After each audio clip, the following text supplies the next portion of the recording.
Hello and welcome to another episode of the LTA report, made by the fans for the fans. Or it's actually for the fans, made by the fans. Whatever, I messed that one up, but I'll start throwing that in because I like it as well. Um, just as usual, quick reminder to join the Discord and follow us on Twitter. The Discord is really the best way to get in touch with us. That's where we put all the announcements and all of like the ideas, suggestions, and where the podcast questions are asked. So without further ado, you want me to start or do you want to start? The floor is all yours. I already posted. So after Shopify lost, I posted a video. It was quite emotional. I was not very happy with how we played. This was the only game of the season where I didn't watch like other people's co-streams of like if Ludwig or Dominate or whoever does a co-stream of our games, I watch it. I still watch the game multiple times, but god damn it. It is so embarrassing what happened to us. That's like the conclusion. Normally I'll start off with a preface and then I'll get to the conclusion. I'm just gonna go from the conclusion, then start to the preface. Yes, what happened is absolutely like unacceptable for this team. Now, mind you, this team started off quite poorly. Most people didn't think we would get to where we even got to. The fact that we beat Cloud9, the fact that, split 2, we made top 3, all of that is like amazing. Our trajectory was great. We were one of the few teams that was like consistently improving, us and Cloud9. And I think that we, being able to get to where we were is a success of a project that like clearly Revan had an idea. He said, hey, I'm going to pick up these veterans that a year ago, like in 2023, were all like in finals or winning championships. It would be like a super team. And now their stock is down. I'm going to buy low and sell high. And he kind of did, right? He got them for pretty cheap, relatively to like, the year before. And he got much better results than most people expected. Everyone expected Team Liquid and FlyQuest to be first and second.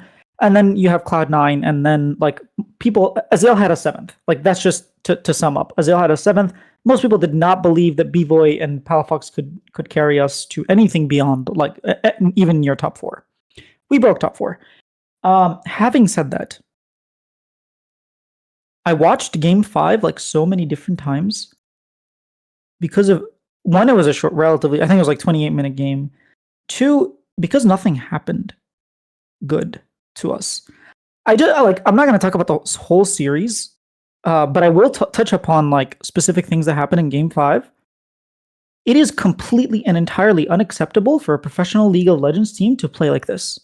Like this is how we played back in Split 1. This is how Shopify played in 2024. Like how is it that not only are we losing lane, by the way, like level 1, Bvoy uses Q on Yunara. I don't know why we pick her, but on Yunara, nerfed Yunara, presses Q on the wave, and then like completely loses prio, doesn't even get prio on the wave, and then loses a trade, and then goes down 30 CS. He gets frozen on, even though they initiated the swap. He has his flash blown because Leona TP'd and Braum didn't. Like there's so many like just individual laning mistakes that we are losing to a tier 2 region. I know they're technically tier 1 right now, but we are losing to a minor region in hands. And like Bvoy had a good day. Like Bvoy game 4, like just for us to make it to game 5, he had to break records. He had to do history, perform historic amounts of damage per minute in order for us to even match them. How are we losing lane so bad? Like, how is it that Palafox is getting just dry, like, humped by freaking Kaze? Like, Kaze is good, but, like, he was in Academy the split before. Come on, man. Like, this is not... We are full of veterans. The fact that... I don't know what was happening with Fudge, but, like, he was losing matchups that he shouldn't lose. He shouldn't be getting his flash blown and going down CS in these matchups. The Yorick, I understand. The Yorick pick, I understand, was like a counter pick. But then again, like you're basically, if you're first picking Mbessa, just the way we went down. It's not even just about the champion picks. The way we did nothing, let them get advantages, and just gave up space. We gave up everything, and we got outplayed by like just not using our hands, not using our brains. Where was Contracts this series? He had some good plays game 4, on Vi. He had some plays, same thing in Jarvan, like the first 20 minutes, just like inting the game, and then finally he starts playing a little bit better, but it's like too late because we're down 6,000 gold. Like, what is going on with this team that we can go from like having legitimately good early games to we can't even lane against a Brazilian team? Like, imagine if this was against Gen G, the game would be over in 10 minutes. We were down 6,500 gold 20 minutes into the game. Against Gen G, the game would be over. Like, we wouldn't even have a chance to FF. The game would literally end before we had that. Yeah. Like, what is going on? Did our hands fall off? Did someone poison our food? Like, this is absolutely embarrassing. So when all of the players like tweet out, like, this is an absolutely like, disappointing and unacceptable performance, I don't really cheer any of them up. Normally I'm like, no, actually you tried your heart out. Like, B-Boy even like apologized. Like, sure, you had good games, but like, what was the rest of the series? What are you guys doing? This is not a professional. Like, Contract said it best. He's like, we can't, at least for himself, he lost himself the past couple weeks, and it really looked like that. It really like, I know people are like, oh, Red played well. Yes, but we couldn't lane. Like, that is, we're getting our flashes blown level 1. That's not because we're making like silly solo queue mistakes. Like, what? Are you speaking about Shopify or Cloud9? Because that sounds like the exact same things that I was speaking about like 3-4 weeks ago, where this team is playing uncharacteristically bad for no reason. It just like came out of the blue, right? Like, we came into playoffs with like such high hopes. Like, even though we picked you and like theoretically we shouldn't have picked you, based on how you played against Red, maybe we should have picked you, or we was in the right to pick you. Like, swings and roundabouts there. The thing I'll say is, Leopards don't change their spots, and some of the problems like you saw like for the NRG core came home to roost, and maybe I am just like playing hypothetical game here, but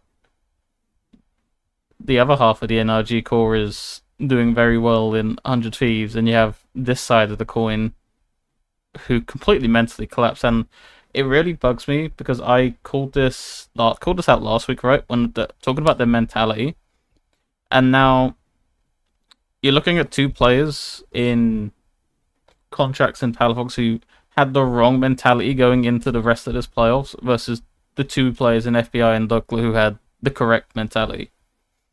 And it's so frustrating from an LTA point of view, because we're trying to break free from this merger, and you have C9 losing to Furia. You have now Shopify losing a best of 5 to Brazil. We're justifying to Riot that this merger should happen, and we should have cross-conference play, and we should have all these like silly formats so that we can play these single best of 5s against Brazil, and it's just so disappointing because I thought, okay, you're gonna lose the fly quest. I didn't think that that's where like you should be. That shouldn't be the goals to beat them at the moment in time. That's not the level that you should be at. So cool, you get like swiftly taken care of by fly quest. That's fine. Everyone else has been like experiencing that all season. They then get 3-0'd by 100 Thieves, who were at the time still not like, people weren't taking them as seriously as they're taking them now, right? And like, you got dispatched off, and you would think, okay, you got hit on the chin. Now how are you going to do in this tournament? Because now you are fighting for, like, it was never guaranteed that you're going to play 100 Thieves. Like, I always thought it wouldn't surprise me if one of these two teams like fumbled it for no reason, and it felt like you guys just not like gave up, but you had nothing. Like, you didn't have that same drive to go and compete, and one of the many reasons why C9 fans wanted Fudge out the door. It's one of the many reasons why when this roster was formed, why is Palafox on this team? Contracts, yes, he has high highs, but we also see the low lows, and we've seen that in this playoffs, right? That he is an on his day jungler, and that's something Shopify fans are going to have to live with, is that you can have a jungler that can go toe to toe with the best in the league. You can also see him just completely he got dismantled in this series. Like, dude, the jungle support combo, they were getting vision all the time, and we were doing nothing to like. and now and now you start thinking that, because I know you are of the opinion that maybe you do keep this roster together, but like after watching that performance and hearing that this team lacked motivation from like, this isn't just us speculating. This was on official Shopify content. When did they say they lacked motivation? Well, it's like not like motivation, but like they lacked the drive, and that's like, to me, like the motivation. Like you're not like. I don't think they said that though. Like they said they lost themselves, but I don't think it's necessarily like a matter of like they lost motivation. Well, like even if you're losing, even if you're just losing yourself, like that's, we've seen that before from them. It's like you're not having the same. I'm pretty like, maybe I'm clear wrong, and I'll have to go rewatch it, but I'm pretty sure the word was intensity. In scrims, yes. Yes. They're like that we haven't been bringing the same intensity in scrims. Palafox said that, and he said that's something. And that can, but that lacks to like your drive to win, because going into these crunch series, you shouldn't be losing intensity. These players shouldn't be like stepping their foot off the gas. They should be going full steam ahead. So like when I take about motivation, it does link to it. Like you should, you are 2 best of 5s away from Worlds. And you're not playing FlyQuest. You're not playing C9, who was at their like peak in like spring. You're facing Red and 100 Thieves. If I would have told you at the start of the year, you had to win 2 best of 5s against Red and 100 Thieves, you'd snap my hand off. Yeah. And now we're here. The thing is, you were talking about this. If we played against Red the same way we played against FlyQuest, we 3-0 them, and it's not even close. If we play the same way we played against 100 Thieves against Red, we 3-0 them, and it's not really close. Like, if you remember, we lost 100 Thieves 3-0, but we were up every single game. They just out-team fought us. Like, River and Quid did their magic in team fights, and we just lost. But, like, we were running the early game. We had, like... Palafox was not losing lane to Quid, who was like the best performing mid laner in playoffs. Yeah. Like we legitimately were going toe to toe with you guys. You guys were with 100 Thieves. They were just better at team fighting. We were better at nothing this game. Like it was absolutely ridiculous how we just completely fumbled every fundamental. Like it's unacceptable for us to play at such a low level. Like surely our floor is higher than that.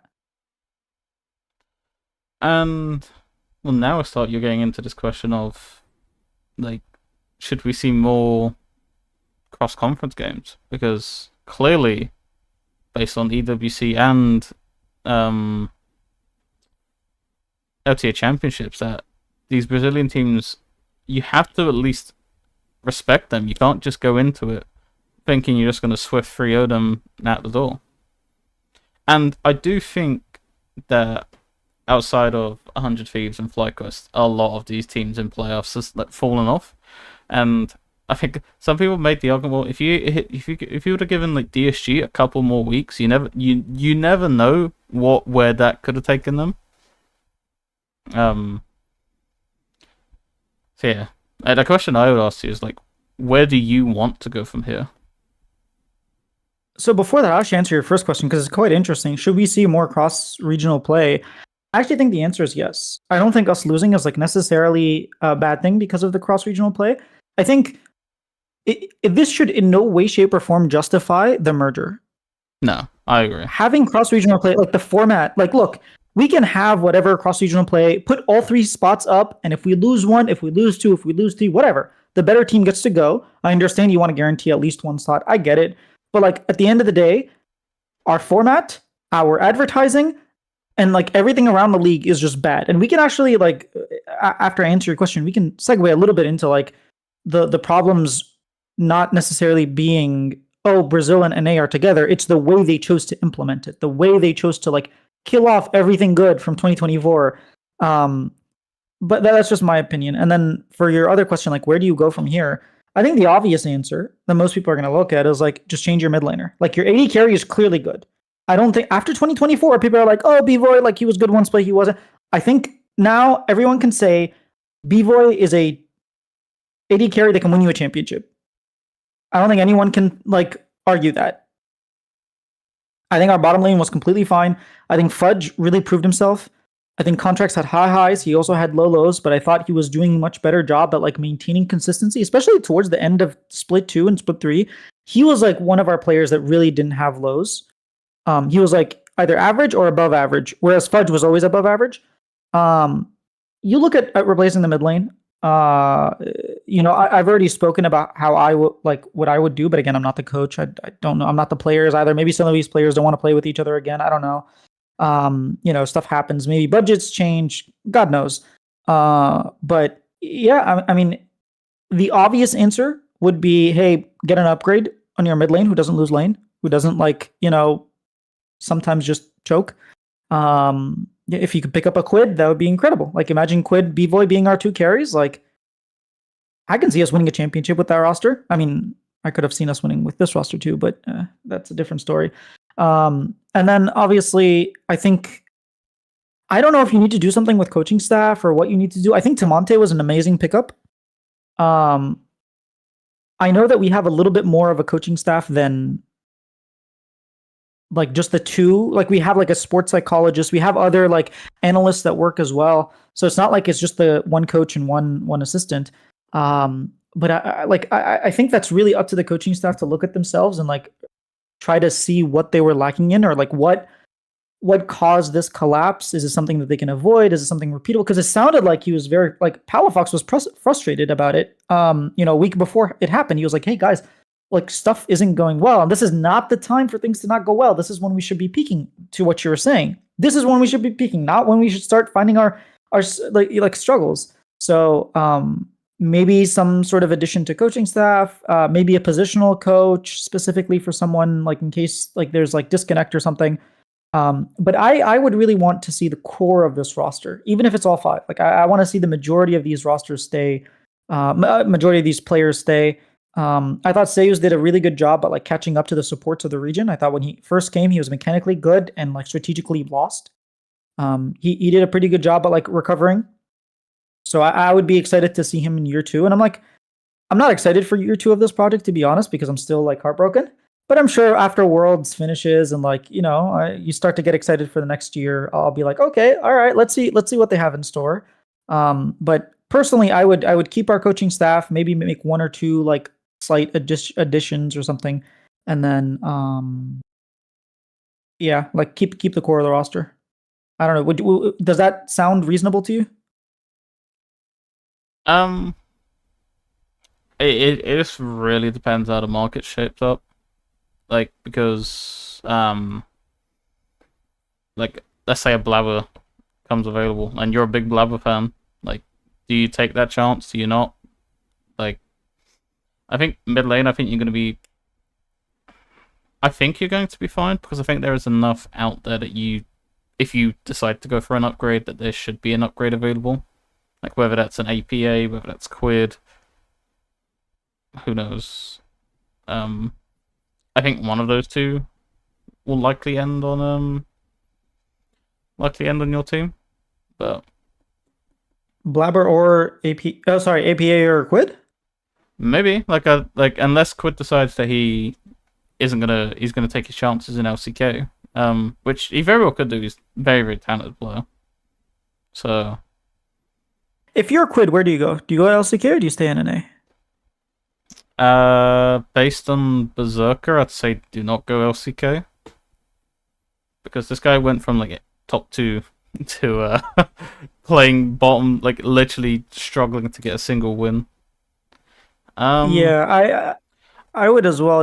Sorry, go ahead. A lot of the LCK is like already lined up for next year for like the mid lane pool, so I really don't see how you're gonna get like a top 6 position. And like that's really what you would want to go to, unless you just want to get in the pool, and then even if you're on a bad team, just look good. But mid lane is such a stacked role in that league. Like he has the chance to go and, like to win championships here, like whatever Ross. Like and like that's the thing. He needs to position himself now to. He can choose whatever he wants, right? Maybe not like C9 or FlyQuest, but out of the other teams, they'll all be ready to like pay for him. Like I have no doubt that Shopify would be interested in Quid. Yeah, I mean, I think I wouldn't be surprised if there's a bidding war between Team Liquid and Shopify and for Quid, because he is the hottest commodity on the market. He's the Jojo Pune of this year, but at least he didn't get kicked. So it's going to be interesting. Obviously, we bid on Jojo Pune. He chose Mad Lions or Koi at this point.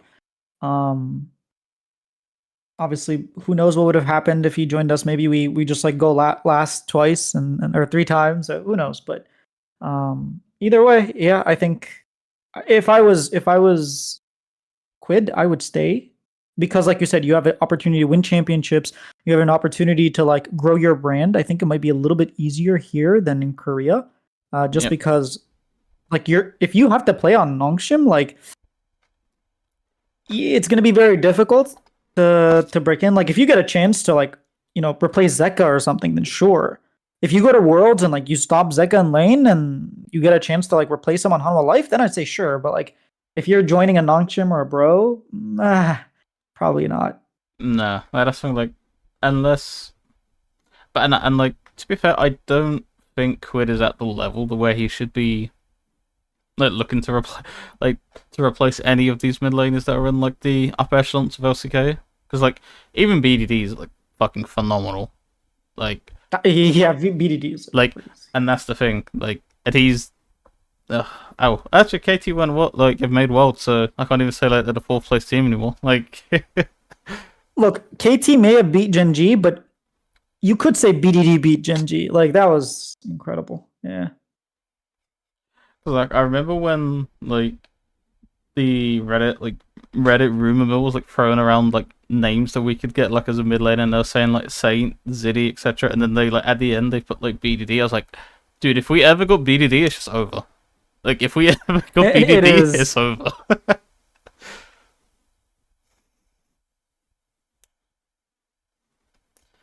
Yeah. Do we want to go on to DSG? Or do you have some more to say? Do you want to talk about the format maybe a little bit, or should we save that for later?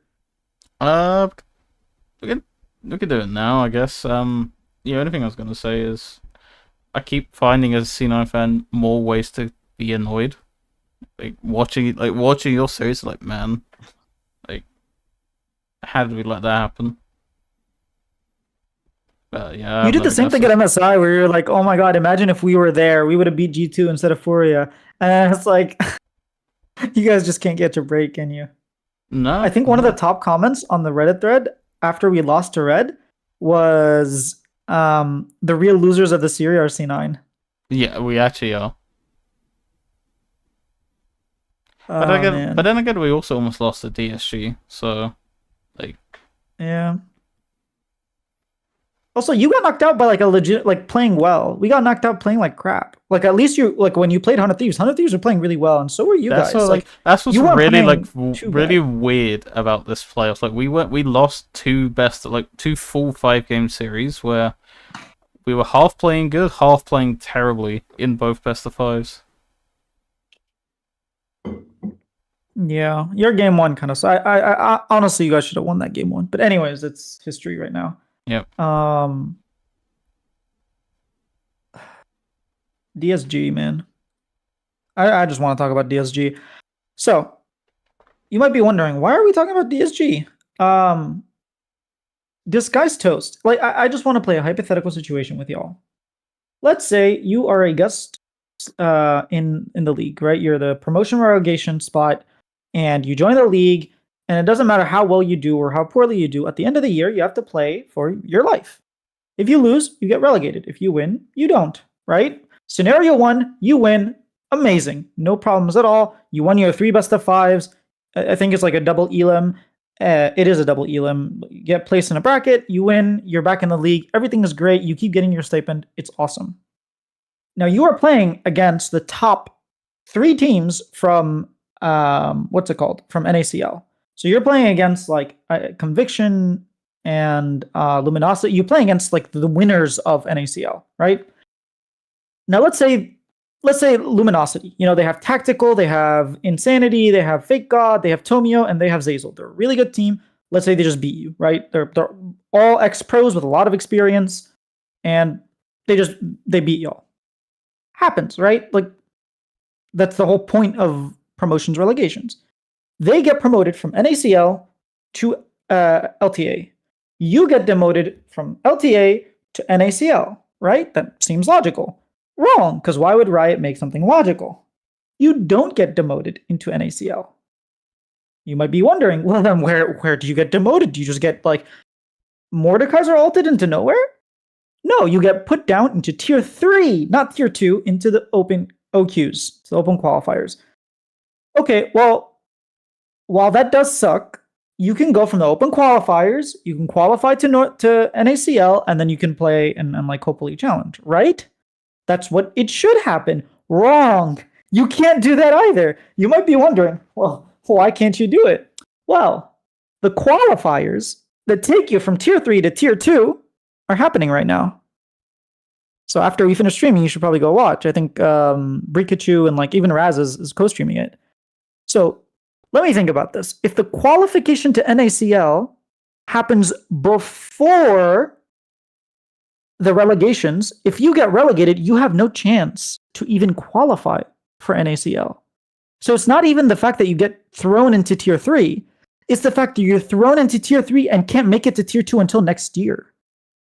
So if you lose your spot in 2025, going into 2026, you can't fight for that spot going into next year.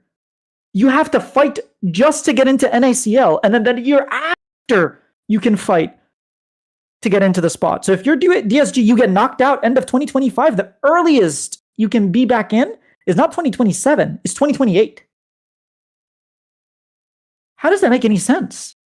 It doesn't. Like, that's like, there is no way to like prevent. And like, I'm learning this for the first time because I haven't been like keeping up with the situation.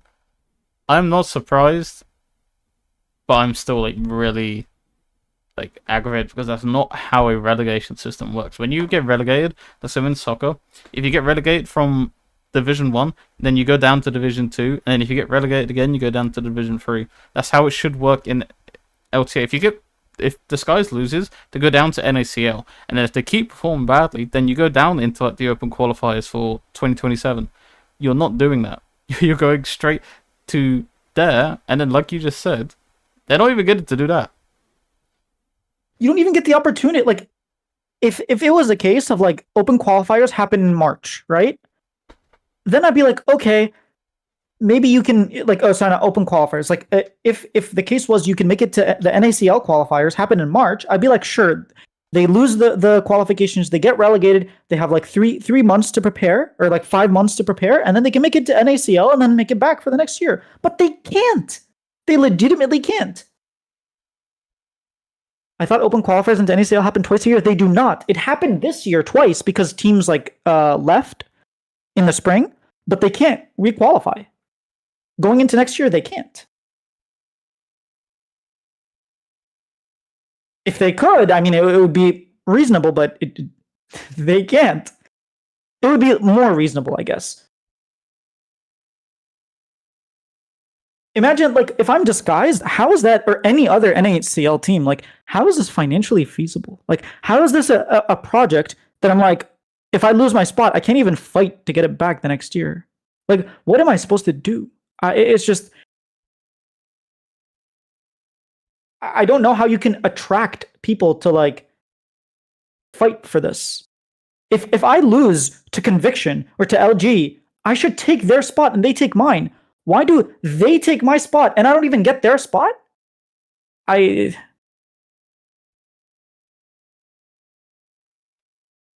such a... Nothing surprises me. Oh, sorry, one last thing. Okay. Apparently, so Bean says this on the Discord, he's part of NACL. You actually get to see them. If you're going to finals in Texas, stop by the Blue Otter. They have like a booth, which is really cool that we actually have NACL booths this time.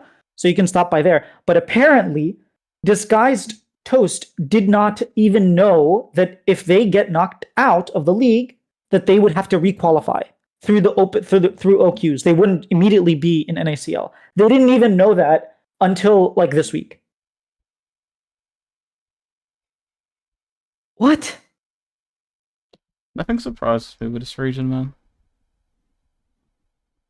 Like, no, come on, something. Like, when do we ever hear about something in North America where you go, yeah, that makes sense? Like, and like on David's point in chat, they should just be a clear-cut relegation system, and we can't even do that correctly. It should just literally like a pyramid system. You go from LTA straight to NACL, and then if you get relegated from NACL, and then you're in the open qualifiers, and then you're into the abyss then, because I am like, yeah, if you're not in tier 3, then like you have to form a team and like do all that stuff. Yeah. Right. So like even then, as the Skies, like you're kind of like, what do we do at that point? Because you're basically like you're basically chilling for a whole year, like, and then you disband. You stop having a team. Like if I'm Disguised, legitimately, if I get relegated and I'm like I don't even have an NACL spot, like I can't even fight for one until 2027. Like I'm just done. Like I can't keep investing into a team in tier 3. Like, and I think it's like no one is going to be able to. They're not going to be able to pick up anyone like legitimate for the open qualifiers at the end of this, like at the end of the 2026 year, to get into the 2027 NACL. So then you just buy a team. Like, yeah. Yeah. That is crazy though. An underperformance here, and then they're not in the. They may not be in the league, and like barring any like, ruling changes or anything like that, they may not be in the league again until 2028. That's crazy. I mean, I legitimately think if they lose, Disguised will not like try to have a league team, or he will look to like buy an NACL team and be like, can I have your team, please? And just rename them to Disguised and disband the old one. Because like, what else? Like, I don't know if Riot will let that happen, but if I'm, yeah, you get kicked out of tier 2. You can't even fight for tier 3. For tier 1. It doesn't make much sense unless Riot changes and be like, this was an oversight by us, which it sounds like it was. It sounds like to me, again, this is complete speculation. Everything else I said, I'm aware of, I'm sure of. This is speculation. If I'm seeing what's happening like with this whole thing, I might be like, oh, they set up the whole schedule. They did not realize that there's no NACL spot left because they scheduled the NACL qualifiers before the relegations, and they're like, well, oops, I guess you have to go to tier 3 now. And so they found out last week because they were like, guys, why are they playing the qualifiers before we have an opportunity to join? What happens if we lose? And they're like, I wonder what happens. Oh, turns out you just don't have a spot. Like that's my guess. I don't know that that's like, but like, hopefully it's fixed for the future, but whew. That being said, I still expect the Skies to retain their LTA spot. If they keep that current form that they showed at the back end of Split 3 and into playoffs, then I think they'll be absolutely fine. I think so too. They've been scrimming, and apparently they're doing fine in scrims. I just don't know that momentum could be the killer because like it's been so long since they played the C9 series that like they're not coming in as hot as what they would have been. Like if they would have immediately jumped into the relegation tournament immediately following playoffs, then yeah, they would have steamrolled it. Yeah, especially since LG played more recently, right? They just finished their like last weekend was like when they won. So there are a lot. Obviously, there's still a break. There's still like almost a month break for LG and Conviction, and whereas with this guys it's like 2-month break. You don't play on stage for 2 months, and then all of a sudden you're playing against the top of NACL. It's scary for sure. I'd never count them like completely out. The up and coming teams, just because of the way the format is set up. Yeah. But yeah, I mean, I'm hoping that this guy stays. I think they're good for the league in terms of like a brand, and like just in general, I would feel very, very bad if They lose, and then this guy's like, I'm done with League of Legends. Moving on to Dota or like Valorant or something else, like TFT, because he can't keep that up. Or maybe he gets the 100 Thieves spot, but I don't think that's the case, to be honest. No. Like, that's another thing that we have to consider is who is actually going to get that 100 Thieves spot. Apparently, according to 100 Thieves, it's a done deal. Riot told them that they already gave the spot to someone. Okay. And they couldn't even make their case. We'll leave it for chat. Like, people can put in chat who they think it's going to be the new org coming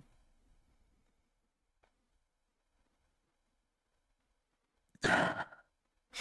They had a better band identity than Dig, and much better, yeah, for sure. And like this guy's co-streamed every single one of their games. Like he was so much more involved. I found myself watching Paul Belter's co-streams because like he was just I don't know, it was just better than not. Optic, I wish. I know, I wish, bro. Dude, my loyalty would be to Shopify would be threatened. Oh my god. Maybe I don't wish for Optic to show up. You're a big Optic fan? I am. Dude, I was like this tall when I was an Optic fan, so like there's a lot of history. I became an Optic fan actually because I don't know if you know this, but before they like became professional COD, they would just do like these Call of Duty like sniper like shot videos. Do talk about that. I was talking about like when Hex used to run like the COD 4 like lobbies. No, even before that, like they were just like cool YouTubers, and I was like, oh, this is cool. And then they got into pro, and I was like really not interested in Call of Duty, like in like the whole Major League gaming or any of that stuff. But it was cool whenever like you would see pictures of like the green wall and like so. I've liked Optic since then, and that's why when Nadeshot came in, I was like, oh, that's so cool. When Optic came in, I was a fan, but it was obviously a very different Optic. The Predator Monte Days, hey, he knows. Optic Predator. Yeah. Did you ever play an MLG game? Like an actual competitive MLG game battles COD? No. I mean, look, I played COD with friends when I was younger, but like played one game battles COD game in my life, and we got disqualified after smashing. Why? Because like in the rule set, you had to say like so certain things were like banned. So like the perk flak jacket. This is in Black Ops 1, and we didn't realize, or 3 of us didn't realize that our other teammate. Like just so you know, Shannock is saying that they went 0-33 in COD 4 DBS before they got a win, just like his LBLCS team. So like we didn't realize that our teammate had a banned perk on, and we smashed them. And then afterwards, the enemy team said, "Hey, just to let you know that we noticed one of you boys has a flak jacket."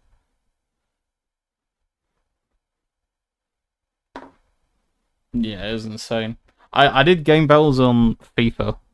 That was my shit growing up. I actually got to the top 1K in Europe.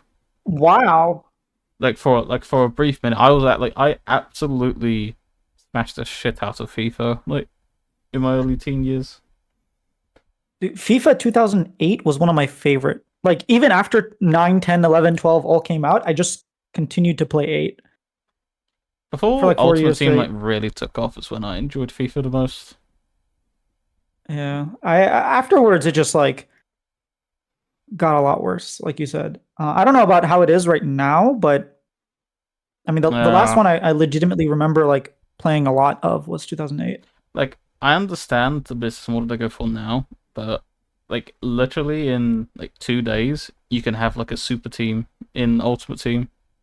So the ultimate, do you know what Ultimate Team is? It's like like so, like nowadays, you can be legit having like a 80, like high 80 rated players within like a day of playing. Like before, so they just made everything like very easy, or like is it just they just made well, bit of both. Like it's always been pay to win, but the cards were never. You had to actually pay to win before. Now it's just very accessible very early on, which is understandable. Like you don't want like the attention span of kids today is like through the floor, so like you're not gonna expect them to grind for these cards, but and they just make like a billion variants of cards now, so like you can have like a high rate player very early on because they're gonna be very cheap. Oh yeah, I didn't really get into it, but of course, like I played it a little bit, and I mean, I just enjoyed playing doing my own thing. Even like online games, I just play. There was a year where I was playing League of Legends only custom, like just by myself against bots. Like I would do all these challenges. Really? I'd do like, yeah, I'd do like, can I win against 5 intermediate bots with like giving them a 10-minute head start and then making sure that I'm only building like tank ida. Like I was just enjoying myself playing my own games. If you looked at my match history, it was just like custom, custom, custom, custom, custom. But yeah, I definitely had like my own like solo player, even multiplayer games. But having said that, you want to preview the games? Yeah, we coming kind this of weekend. we covered Fly and Vivo a little bit last week, so I guess we can touch on 100 Thieves more. Like just begin with, just we don't like. There's nothing much to say on their series against Pain. It was a very comfortable trio. Comfortable? Were we watching the same series? I thought they were. I at no point thought like 100 Thieves were like in danger of losing the series. Like losing Okay, the losing the series. series, yes, but losing games like game 2 and 3, they were down like thousands of. Game 2, they were like it was like the ending push. They were literally marching to end, and 100 Thieves had like a miracle team fight. Okay. Like yes, but you still had to. Okay, I'm gonna hope really hard that you still had to close it out. So never end out until until you close it out, never end out. That's how I'm gonna have some big copium there. So I agree with you. I just don't agree with the characterization of like what happened versus Pain. I was like, oh, dude, your hands did not win you that game. Okay, your hands did not win you that game. Pain won you that game. All right. Pain's brains won you the game. Game 2, sure. Game 3, yes, your hands won you that game. Game 2, it was not your hands. Yeah. Your hands were not working that game. By game 3, their mental was completely destroyed. They could play whatever they want. Actually, I don't think so. I think they like came back pretty well even after what happened game 2. What I was surprised with Pain Gaming is like game 1, they looked very shaken. They looked like they didn't know what they were doing. Like legitimately, they just didn't play very well. Like they didn't play the game. Well, they were probably nervous. They were probably surprised by the lack of crowd noise, so they weren't used to the library silence. Hey, you know what's funny? There were so many. I don't know if it was the same Brazilian dude, but every now and then I would just hear someone yelling in Portuguese. Like I think when the Pain series started, he was like, dois, três, go Pain. Like you could just hear him saying like stuff. I think he said Vamos Pain, but yeah. Either way, it was strange to see them have that game 1, which I guess is not that strange because they're flying to a different country, blah, blah, blah, like different stage. Like you said, no crowd noise. They're like, are we playing in a scrim? Are we playing in a closet? Oh, wait, the closet's over there. Never mind. But yeah, I thought games 2 and 3, honestly, they can be proud of their loss. Like they can go and be like, like 100 Thieves are just a better team. Like, well, what can we do? Yeah. There's a better chance to. Okay, I'm not saying winning the series, but game 2, you can't. You have to catch the throw. You do. I wouldn't know. I mean, we caught the C9 throw. Oh, say that much. Off. How am I getting ganged Hey, I have up to on? divert it somewhere. I have to divert the flame somewhere. Like, how am I getting ganged up on and like David's just in chat, and we're not even playing. Neither are we, man. This should be like the sad report. Forget the LTA report. God well, that's what SR stands for. Sad report. Sad report. Yeah, I still have interviews that I don't want to upload because I'm like, yeah. Well, yeah, I do think that they stand a pretty good chance against Red. I would be very surprised if it went to 5. I think if Red win one game, like kudos to them, but I'm expecting a 100 Thieves 3-0. What about you? Oh, yes. Against Red. Yeah, sorry, I completely forgot that they still have to play another series. Yeah, so we had 100 Thieves versus Red. to qualify for Worlds, and then we have Vivu against a Bwipo-less FlyQuest. I'm actually gonna say, I don't know, man. I think Vivu have a shot. We'll go. We've already covered the FlyQuest Vivo one because like we spoke about the Gatkos and Bwipo stuff, but on 100 Thieves, I'll probably go 3-100 Thieves.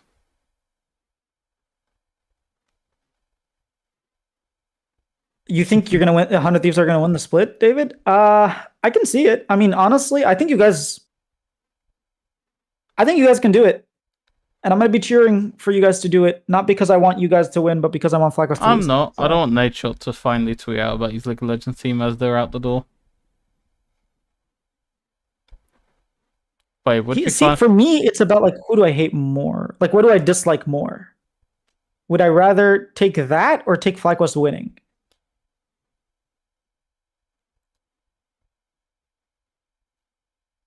I don't think we can do it. We will do it. All right. You're a little too overconfident, buddy. Oh, we saw. Yeah. The thing is, like with 100 Thieves, is if they predicting that they go through in this series, they're then going to stage, which we've seen from this organization many times. When those lights go brightest, that's when 100 Thieves turn into 100 Ls. Like, and like they are categorically one of the worst finals teams in the history of like LCS. Like, how many times did this organization get 3-0'd in finals? Like every single time except for twice. One time they lost 3-1 instead of 3-0. 3-1? I don't really want to count it. The one that just happened technically is a final, and they lost 3-1. God damn it! That actually skews my point. I'm not gonna count that one. In that case, they always lose 0-3 unless they win 3-0. Yeah, we could talk about Dokla. What happened like to Quid and like the rest of the team? Like, sure, we have FBI now, and I actually think he's been pretty good this entire year. wait, actually, no, true. Go and watch our video where we said it doesn't count. So, yes, they still have only been 3-0'd bar that one time that they won the split. Yeah. And it was the fastest victory that's ever happened, by the way. You know what would be poetic? They get 0-3'd in their very first inaugural split in 2018 spring, and then they go 0-3 to exit the league in 2025 summer, or split 3, make it to the finals in both of those. Speaking of 100T versus VKS, I'm predicting VKS to actually win. So I don't think 100 Thieves can lose, but if VKS do lose, I actually think it's quite close between 100 Thieves and Vivo. I think Vivo is legitimately like a good team. Now, will they be able to keep up with like 100 Thieves team fighting is a little bit worrisome. Their jungler and support, like Trimby, is really good. Even their mid laner, I mean, he's like smurfing as well. But I just think that 100 Thieves' strengths might be a little too much for Vivo. But it's scary. I think that's serious. Take those down.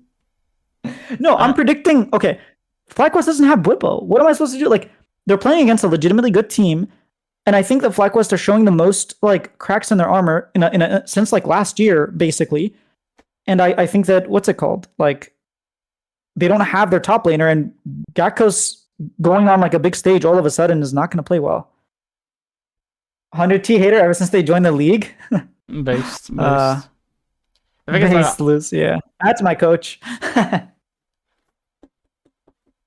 Of course, I was gonna say, like, these orgs are making it really problematic for me to support them like, internationally, but I will do because we are an LTA report and this is an LTA channel. But in an ideal world, I'd like all these teams to be unhappy this weekend and next weekend. You want all of them to lose. I just want everyone to be like unhappy, but we still perform fine at Worlds. That's funny. I mean, I if I want someone to win, it probably Golden Glue, to be honest. More than anyone else, like left in the league. So I would like to see 100 Thieves win, but then also like what happened with Sniper, I think is just like embarrassing, and it's only okay because Dokla made the let team me better. reply to David quickly though. The difference is though, David, I'm going to be able to get off the couch. You won't have a couch to sit on next split. There is a wagon though that you can go and jump on FlyQuest if you'd like. This is why you come to chat. This is why you watch the thing live, because we have people in chat arguing, and then Martin has to get one guide by David. It's normally you arguing in the YouTube DMs, no YouTube comments even. It's normally you arguing with people. Yeah, normally I'm responding. Sometimes I argue, but yeah, Martin did cook him. And before anyone worries, me and David are good. We're buds. Before anyone, because I remember when. Because remember that when I was bantering David before our series, and then everyone's like, "Whoa, you can't be saying that!" Like, yeah, it's offending you. Like, David's like, "No, chill. We're fine." Yeah, but like, what are your predictions for the Vivo? Because like I know we talked about it last week, but just officially, because I am officially just saying it's Cades are gonna beat FlyQuest 3-2. I know that's like controversial, but I think like Bippo not being there is like legitimately detrimental to the team. I'll say Fly 3-1. All right. And then we'll see y'all in Texas. I'm excited. I'm gonna be there. I already got like everything set up. I'm gonna be shooting some content as well. So if you want to be part of that, it'll be quite fun, making some TikToks and stuff. And then Shopify is going to have a table. Apparently, some other teams, in other news, Team Liquid are not going to have a table. I think DSG, a little bit understandable because they don't even know if they're going to be in tier 2 or tier 3 next year. Like, who knows what's going to happen with DSG if they lose this relegations? They could have been the first tier 3 team to have a booth. Oh, snap. I think it's FlyQuest 3-1. I think Echoes just has to be there. Maybe. I just think Vivo Cage is actually like a good team. I think FlyQuest might come. I guess they do have Inspired. But anyways, yeah, so Team Liquid, DSG, Dignitas had a booth. Who else doesn't have a booth? It's Team Liquid, Disguise, then one more team. Lion. And Lion. I don't know why. I mean, I can see Lion not having one because like they're mainly like for the Spanish fans. But if you're in North America, like I just think you probably should. Yeah, Team Liquid won't be there. Dude, when I went in 2023, they had the longest line. Like they weren't even playing in finals, and they had the longest line. Like longer than Cloud9. I think I stood in their line for like an hour and a half, like 15 minutes with one of my friends just to get pictures with them. And to like say hi and stuff. And they had Harry. I remember they had Harry and APA there. And like the fact that they're not showing up this year is very, very strange. I wonder what happened for them to like decide. Like this makes me think maybe they're gonna blow up the team. Like they don't even want their players there. Like I don't know what's going on. But normally, like they're there. So it's a little surprising. I don't know how you feel about like the teams not being there. Well, David just put in chat that Lion didn't have the money to. So that Wait, is where? just you put in YouTube chat. Oh, for some reason it ain't showing up for me. But okay. I would be worried. Oh, I see it. I'm just. I blind. wouldn't be worried. Sorry, I got a lot of shampoo into my eyes while I was showering, and like it's so hard to see. TL, I'm extremely confused about. Like, yes, their split didn't go out like where they plan. But for these activations, you should be putting your biggest orgs like first. Like 100 Thieves who aren't even going to be in the league next year have a booth. Like, and yeah, like, even if their roster is like impossible to like keep together, you should be. There is enough for you to do that can draw in fans, and like you said, like TO has one of the biggest. You know what it could be? Carolyn made a good point. they after losing Honda, maybe like legitimately they're like, we don't have anything to activate. We don't care enough to like activate with the regular fans because we think like league is not in a great spot, so it's not really going to be beneficial to us. So like the dollar amount, they might be like doing a math problem, and be like the dollar amount of just being there with no players because like we're blowing up the roster is not worth it if we don't have some sort of sponsor to activate and like make up that money. I don't know that that's what they're thinking. I'm just thinking maybe hypothetically. But the problem is that like how do you keep marketing to new fans who maybe like going to that final for the very first time and seeing a Team Liquid like that aren't there. But even if you aren't going to be retaining like the majority of your roster, Core JJ and Impact are still like ambassadors to this sport and to this league. You have them there regardless of what they are. Like we have. What if they're in Korea? Like, well, if they've gone home, then they've gone home. But Core JJ is normally like a very good ambassador to this league and always turns up for these events, like regardless. So, like maybe he's gone home. I haven't checked. Someone can verify that. Oh, they also had mass layoffs. So maybe the person like in charge of like running the booth like just got fired. Who knows? That's true as well. Like I didn't consider that point. That's a very good point by David. Yeah, I kind of forgot about the layoffs. Thank you, Radley, for reminding. And it is very, very concerning because like what you're saying, how do you market to the rest of like to the new players and to like bring back older players and just like you get so few opportunities to play in front of a stage. Like in the past, you'd have twice a year, and then if you made it to Worlds, you'd have a little bit more. But like now, you literally get once a year. So I think it's a missed opportunity. But maybe like roster blowing up, and then like losing Team Liquid Honda as their sponsor, and having layoffs, maybe all together, it's like okay, Lions didn't have the money. Maybe Team Liquid did have the money, but they just didn't have the personnel. I don't know. Yeah. Now thinking about it, it's probably like more than likely like one of the major reasons why they aren't there is because there's a lot of stuff going on like inside the org that they're probably not ready to do an activation yet, which is a shame considering like you said, this is one of their only like opportunities to do something in front of like thousands of fans rather than like a couple hundred. Yeah, kind of sad. I was hoping to see them there.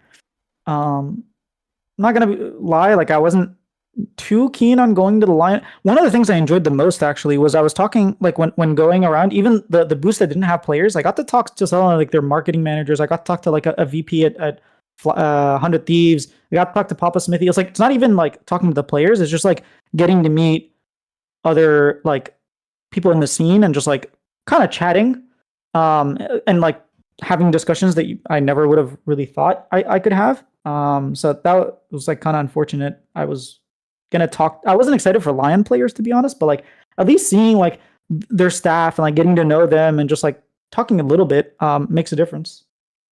Yeah, definitely. Do you want to talk about briefly the new international event that got announced today? Oh yes, I have been at work the entire day, so I only saw it very, very briefly. But from what I understand, you can like fill in the blanks on like what I'm missing. It is the fifth. There's 3 teams from 3 regions. The 5th, 6th, and 7th seed.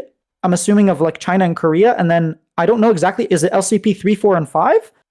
And then they all will have an online international tournament before Worlds, kind of like a hype up for Worlds. Absolutely love it. The fact that it's online means like the overhead cost is very, very low.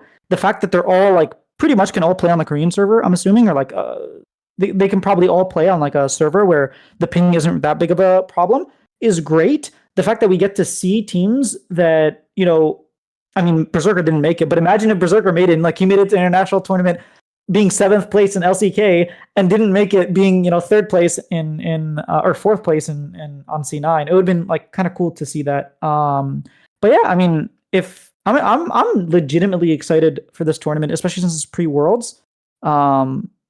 I don't know how you feel about it. Also, if I missed something, any of the details, like let me know. Like I said, I looked at it very, very briefly. No. You pretty much covered it. Like this is what we've been asking for is more events like this because there's no reason why this shouldn't be happening, and this should have been happening a long time ago. Where, like, especially, and I like to project that I want this for the West because someone like made a very good point earlier. Is like yes, C9 went very far, like throughout the year, like majority of the year they were a competitive team, but it never felt like we actually played that much, that many games. It didn't feel like it. Maybe on like paper we did, but like it would be cool to see us, TL, and Shopify, like three of NA's bigger names, like have an international event Hey, against Shopify are part of the big names now. I like it. you're a notable name outside of like League. So like people, let's say in France, because Rocket League, for example, like you're a big name like outside of Yeah. like your like LCS branding. Even in Game Changers, like we're like the T1 of Game Changers. So like it'd be cool to play against like who would be the early seed? It'd be like Ginex, Vitality, I think, Ooh, that could be and fun. Vitality, I believe, and it'd be between Fnatic and Casey, yeah. KC. So like imagine if KC don't make it, and then you're able to host an event in Paris where like you have the three NA teams, you bring in Los Returnos, like David was mentioning today a lot, that you'd just be able to market this so well, and this would be like our world, like this would be like our world because we missed it, but like it'd be like it's a good Here's opportunity the for players to problem. play on the big stages, and yeah, like we'll get into like the problems of it. Yeah, one with NA and EU, you wouldn't you just have to like? There's no way we can play online, right? No, So that's the problem. If you're hosting it in Paris in the KC studio, like you're basically hoping for KC not to make it. So that feels a little iffy. Uh, but I would love the idea. Like if every year it's just in a different place. Like one year it happens. Like let's say you do it between Brazil, North America, and EU, right? And you have one year be in like Paris in the KC studio, one year in Toronto in the Toronto visas might be a little hard, but like just hypothetically, like in the Toronto facilities that we have there, and then one year in like Sao Paulo or like BH or like go somewhere really cool. I think it'd be really cool. yeah, like I just think this is a really cool idea. Like I'm maybe for the West I'd be a little bit more skeptical because these rosters tend to blow up 10 times harder than like in the East Yeah. where rosters tend to stay together for quite a while. At least like I it's think turnover is like the same. Yeah. maybe, but I just feel like I feel like for the East they would still go and play in these events, but I don't like. Good luck trying to convince like C9 2024 to go and play an international event straight after not qualifying for Worlds, or like I mean, C9 if it's this in year. your contract, you kind of have to, right? Maybe. And I do like this idea of um consolation because you get it in soccer a lot. Like you have the Champions League, then you have like Europa League, and then you have even one below that now. So it's like half of the teams in your league are playing in international event. It's just not as prestigious. Imagine a world where you have I Will Dominate sitting next to Cadril and they're both co-streaming LR versus C9. Like that would be quite cool. That would be. That'd be very That odd. dude, he would have like 100,000 viewers on just I Will Dominate. Like I bet you like maybe 50K and then Cadril like 150. It would be fun. Yeah, definitely. But I think logistically, like just money wise, Shall I don't think we? Riot would do it. No. The only reason they're doing this, I assume, is because it's online, so it's like easily accessible to like Yeah. manage. Should we go into a couple of questions we had? Yeah. So apparently I'm wrong. There are two OQs a year. I was told there's not, but maybe there is a second OQ, but they don't qualify. Like they can't make the first one. I'll check up on that and then I'll like put a comment in the description. But from I literally asked people involved yesterday and they were like, no, they can't. But maybe I'm mistaken. All right, we can go to Q&A. We'll go Carolyn's question. It's probably a lengthy one, so we'll maybe go to we'll keep it to like one, maybe because Carolyn asked, what are the top 5 most egregious communication mishaps about this year's LTA format, like to fans, orgs, personalities around the league? Oh, I know what mine's gonna be. Then go first, because I'm still thinking. Oh, the C9 first place debacle. Oh yeah, the fact that there was a secret rule book, yeah, that's pretty messed Like up. the fact that going into it, our players were completely unaware that and they were even talking about not trolling, but they were picking like off meta picks in game 2, Yeah. not knowing that this series could be completely determined, or if you would have won in like I think it's like 28 minutes or so, that they would have qualified as the first seed. And then like you had the entire broadcast saying, "Oh yeah, C9 can get first." And I'm like, "What? Like, how is this happening?" Yeah. Um, I think for me it would probably be like the fact that I was asking from split one. I was like, wait, guys, what's going on with like split 3 format? I don't understand it. Then split 2 comes. I'm like, surely they're going to explain it. And then split 3 comes and they explain it and we still have questions. Like, I think part of like the C9 finishing first is there, but like just the fact that the entire format and the fact that like we gotta, it was so bad. It was a difficult format to understand that they did such a bad job at explaining it. Like, just give us a simulation. Give us a 5-minute video of like a simulation. Put teams like literally the names and just like randomize the results and like randomize like what actually happens. And it would have been like, just give us one scenario. It doesn't have to be all of them. Just give us one scenario so we can understand. The fact that if you went 1-2, like if you won a 1-2-0, and then the other person won 2-1, even though you technically have the same score, the 2-1 can pick the 2-0. But a 2-0 can't pick a 2-0. So, and a 2-1 can't pick a 2-1. So it's like, wait, we didn't, like, was that, it was just very, very confusing. Bring back the LCS foldy sheet. Yeah, I know! That was so nice. Do you have a second one, or should we just go on to? The second one, probably, I would say, I mean, not including the one that you mentioned, probably the what's it called? The promotion tournament, the date, where it was like on the same time as finals, and then they were like, "Oh no, actually it's wrong. We changed it, but we never told anybody." Or like, I don't know, that whole debacle. Honestly, everything about tier 2, like everything, the fact that okay, Liga Ace runs it and it runs it really, really poorly. Just in general, tier 2 has been run poorly. The teams don't know stuff. Literally, DSG were tweeting out, "Wait a minute, you can make roster changes? How come we can't make roster changes?" And like the fact they didn't know when the promotion date was happening, like just the fact that they just found out that they would be in OQs. Apparently, they can qualify. So just to reiterate, they technically can be back in 2027. Apparently, there's a second OQ that happens halfway through the year. My understanding was like there was only 2 because of the what's it called? Because of like teams leaving, but apparently it was only 3. So 3 of them happened, not 2. Again, very confusing. I don't know why. Good job, Liga Ace. I'd say probably Liga Ace is my number 2.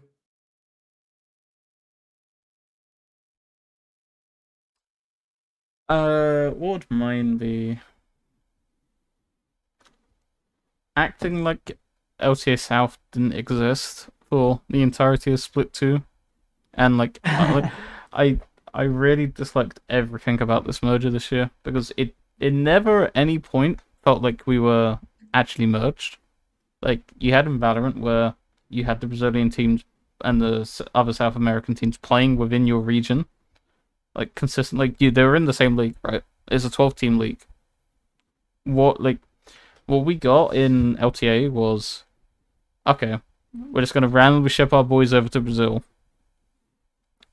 kick their ass, come back, and then act like that never happened.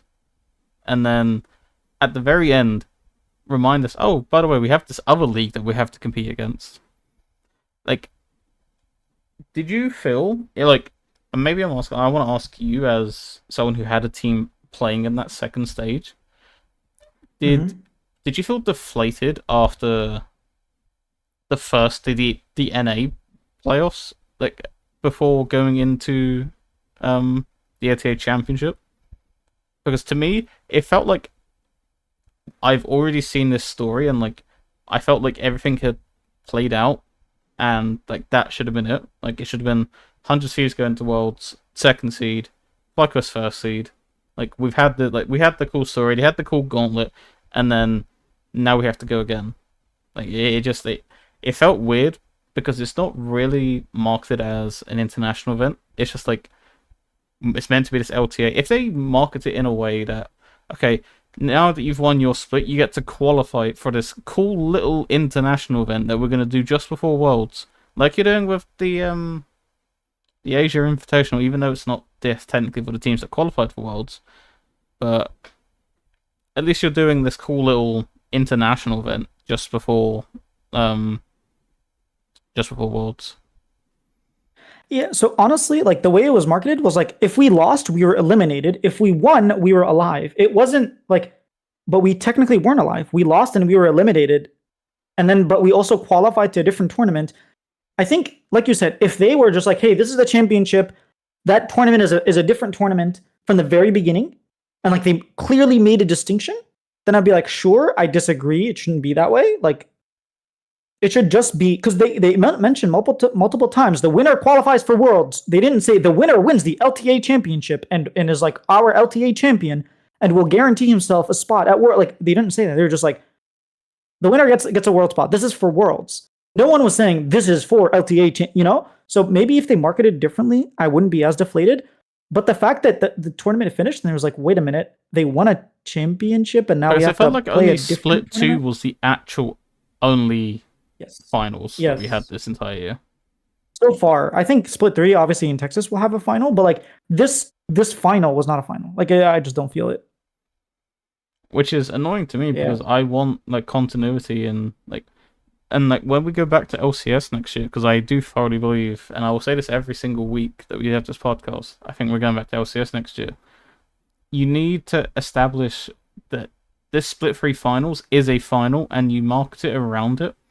And you have it in a different location, you build up this hype for it, and then you make the LTA Championship its own entity. So then you can win, you could have an LTA champion, but also, you can have an LCS title on your resume, but you can also have an LTA Championship, because the LTA Championship is that big cross-conference tournament that you have and very, very, very quickly, before we round off, I agree with David's video where it should be bigger. It should have four teams, 4 from each. I think that'd be a very good, and make it like an actual international tournament instead of like this weird, crappy, Flycos and Vivo skip half the tournament. Like, it's been so long since we've seen Flycos, man. I know. Did they have 3 weeks? No, they had 2 weeks off.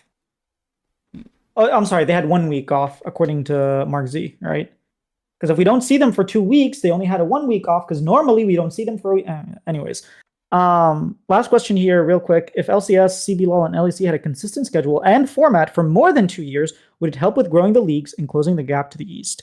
Would it? Not with this current format. Not with a bad format. I think with a good format. Like just go back to double round robin best of 3 and like just give us something. Go to like Swiss State, do something. Do what like LCK is doing. Just give us something a little bit better than what we have right now. The fact that our like stream time went down by like 40%, that just means we're playing less games because we're live less. So like forget viewership. The fact that our on-air time goes down tells you we're playing less games. So we're just not going to have the same. We didn't see FlyQuest play against Cloud9 like at all, Split 3. So I just think if we had a better format, I would agree with you. Yes, consistency, you can build off of it. Even just making a little bit of changes just to make it a little bit better would be better. Like every split, and closing the gaps, I think needs more games. So if this was the schedule and format, I'd say no. I'd say we just get further and further apart. I think it's really like roster dependent, if I'm being completely honest, because a lot of these successful teams like internationally have been like well constructed and that they have their own way of playing. That like TL were one of the best lane swapping teams in the world. Like that was their thing. That's what they had over FlyQuest. Even though FlyQuest like beat them in like that crazy LCS final, like TL was clearly a cut above the rest when it came to like the lane swap meta. Like FlyQuest have always been like not so much like the old G2 of like G2s of the past, but they do have like their own way of like playing. Like they have their own unique champions. They are very comfortable at playing whatever they want to play. and they aren't scared to bring that out at any time. Like, and that's what you need against the East. So it's really like, I don't think per se like the amount of games will help. Maybe like the format. That's like maybe it could have like a thing, but I do think it's more like team influence than how these rosters play. Like, if you think about the old G2 rosters and how they like their play style and how they think about the game is, I feel like, far more valuable to Western teams than like how much you've been playing. Yeah, I mean, I pretty much agree with what you said. Yeah. All right. I think that's it for today's episode. Thank you all for coming out. Again, Discord link is in the description. If you guys would join, that'd be awesome. I will be there at so we'll have an episode next week, but then I will be there at Texas, and I'm hoping to see whoever comes out. Maybe in the Discord, I'll kind of like tell you guys where I'm gonna be like setting up my own little like table and stuff. Not a table, but like my own stand, and then we can hang out and stuff. But yeah, looking forward to meeting all of y'all and just having a really cool time because the last time I went to an event was 2023, and it was a lot of fun. So I'm hoping this one's more fun. Go NA. I don't care who wins, but just don't be Vivo, please. All right. Peace, guys. Yeah, that's from yourself.